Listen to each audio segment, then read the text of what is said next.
What's the safest path to opening up a shop?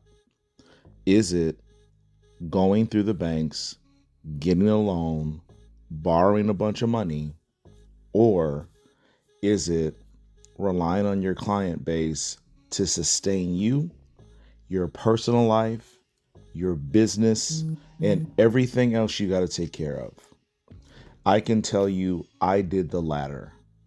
I was nervous to take out a loan and go through a bank and then sign a lease. In the area that we work in, it is standard that we sign 5-year leases.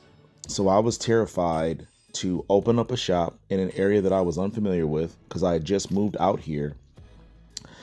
I was terrified of the prospect of, if it failed, owing a bank X amount of dollars and then also still owing the landlord for 5 years, on a lease. So I chose to grassroots my endeavor. Now, truth be told, a lot of things worked out in my favor for this to happen. Namely, COVID. I hate to say it because a lot of people lost their livelihood and their homes and businesses, and a handful of people even lost their lives. So I do not want to make light of the fact that COVID was a bad deal for most Americans, hell, most people in the universe. However, COVID really kind of, blessed me in the game. I bought my home in November of 2019, and in February of 2020, COVID shut everything down. I had just recently left a shop that I was at for a year and a half. I actually left that shop in February.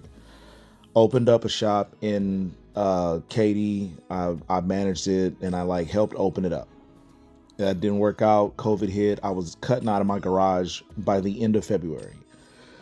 Now, I already had a bunch of clients, but when COVID hit and my partner saw how many people were coming to my garage, she was like, yo, you need to open up your own shop. And with her blessing and her confidence, that's what I aim to do. Now, another thing that worked out in our favor, again, as morbid and as tragic as this sounds, but her father died.